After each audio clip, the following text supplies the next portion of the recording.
मोदी की बात आप लोग पूछ रहे हैं। कौन सा नरेंद्र मोदी? भारत में कोई नरेंद्र मोदी नहीं है। कौन सी नरेंद्र मोदी? कौन सा नरेंद्र मोदी? ऐसा कोई शख्स पैदा नहीं हुआ है भारत देश में। यहाँ कोई प्रधानमंत्री भी नहीं है, यहाँ कोई मुख्यमंत्री भी नहीं है। मणिपुर में जो हुआ है वो मणिपुर में नहीं, वो भारत में हुआ है।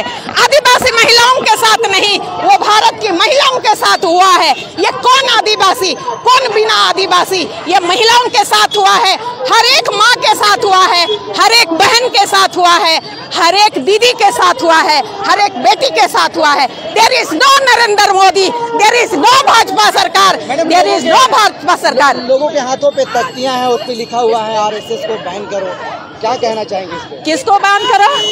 आप लोगों के हाथों पे तख्तियां हैं, उसमें लिखा हुआ है आरएसएस आतंकवादी संगठन है। वो आतंकवादी प्रूफ है। आरएसएस आतंकवाद है, प्रूफ किया हुआ है, प्रूफ किया हुआ है, और खुद प्रूफ कर रहा है। आप देख रहे हैं आरएसएस बीजेपी ही आतंकवाद है और कोई दूसरा आतंकवाद नहीं है। और आरएसएस बीजेपी को सपोर्ट करने वाले आप सारे लोग भी आतंकवाद है। आप मीडिया के द्वारा हम बताना चाहते हैं, जो भी सपोर्ट करते हैं वो भी आतंकवाद है, क्योंकि वो उनको बढ़ावा दे रहे हैं। और पूछिए। सबसे पहले तो आपके चैनल के माध्यम से भाजपा के द्वारा शासित केंद्र सरकार को मैं खुली तौर पे कहना चाहता हूं कि आप आदिवासी विरोधी हैं, आप राष्ट्र विरोधी हैं, आप देश विरोधी हैं। आपका इस देश में शासनकाल अब खत्म होने वाला है। जिस प्रकार से मणिपुर में हम आदिवासियों के खिलाफ जो आपका जो काला कारनामा, काला करतूत जो निकल के सामने आया है, इससे पूरा देश शर्मसार हो गया है। और विशेषकर जो आदिवासी समाज है, वो आदिवासी समाज आप अपने हाथों में संविधान के माध्यम से जो सबक है वो सिखाने के लिए जो तैयारी करने का चालू कर दिया है, उसका अंजाम तो आपको भुगतना होगा। और ऐसा अंजाम भुगतना होगा जिसकी आप परिकल्पना कभी नहीं कर सकते हैं और जन्मों जन्म तक नहीं कर सकते। अब विशेषकर जो भाजपा के जो नेता है, भाजपा के जो जितने सांसद है, विधायक है, मंत्री है, आप कान को सुन लो रहे नेता, आप लोगों की नेतागिरी अब खत्म होने वाली है। आपकी नेतागिरी अब हाशिए पर नहीं ला दिया ये युवा, तो ये फिर इस धरती का इस बेटा नहीं। और आप लोगों को कान खोल के सुन ले कि आपने उस आदिवासी माँ बहन पर जो अत्याचार कर रहे हो, जो आपने घिनौना काम किया है, आरएसएस का जो दलाल, आरएसएस के जो चमचे और भाजपा के चमचे दलाल, आप सब लोगों को अंजाम भुगतने के लिए तैयार रहना है। पूरा आदिवासी समाज गोलबंद हो चुका है, जाग गया है आप लोगों का सबक सिखाने के लिए। जिस तरह से नरेंद्र मोदी ये अत्याचार पूरे आदिवासी समाज में ऊपर किया जा रहा है और इस अत्याचार का करारा जवाब देने के लिए अब आदिवासी गोलबंद हो चुका है। पूरे देश में इसका परिणाम देखने के लिए मिलेगा और वो है 2024 में साफ तौर पर दिखेगा। और यही नहीं, अब तो यहाँ पर सिर्फ और सिर्फ भाजपा के जितने नेता है सतर्क हो जाए, विशेषकर आदिवासी समाज का रडार पे है और आपको आदिवासी समाज छोड़ेगा नहीं। आपको चुन चुन करके सबक सिखाएगा। आपको आप सोच नहीं सकते हैं कि आपके साथ क्या होने वाला है। अब जो होना है सो हो क्या रहेगा। हम आदिवासियों पर तो आपने प्रहार कर दिया, अब आदिवासी अपना काम करने के लिए अब स्वतंत्र है। संविधान उसके हाथ में है और वो जवाब देना अच्छी तरह से जानता है और जवाब देगा, और ऐसा जवाब देगा कि आप और आपको पूरा पार्टी और आपका पूरा संगठन तबाह हो जाएगा। सोनू गल को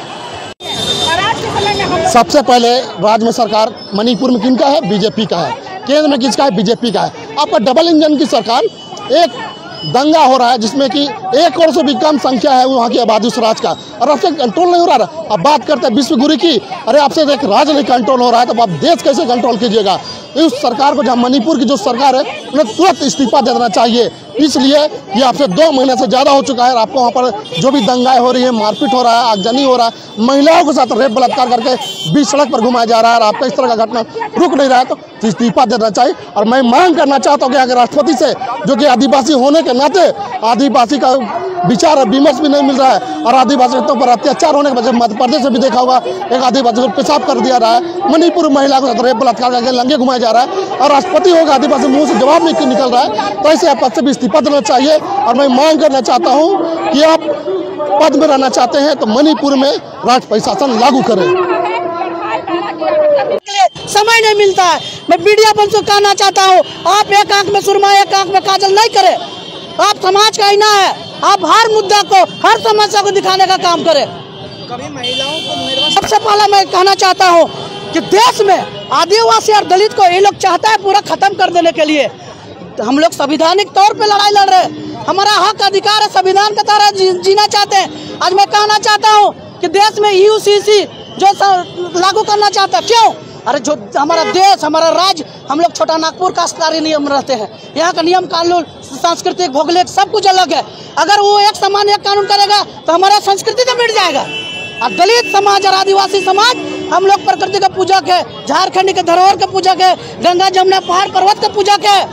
हम लोगों को बाबा साहब जो संविधान में हक और अधिकार दिया है, हम उसको मानते हैं और देश संविधान से चलेगी और न किसी और से चलेगी। मोदी जी तो कहते हैं या मेरे आप आदिवासी बना के सिर्फ लिलीपॉप दिए हुए हैं। आप यदि नहीं आदिवासी का आपको दिल में दर्द है, मणिपुर का घटना 3 महीना हो गई, आपने उसमें जांच क्यों नहीं बैठाया? समय रहते अगर वहाँ पे जांच एजेंसी चला जाता, गृह विभाग से वहाँ पुलिस फोर्स जो गुनहगार था उसको पकड़ कर जेल में डाल देता, इतना बड़ा घटना नहीं करता।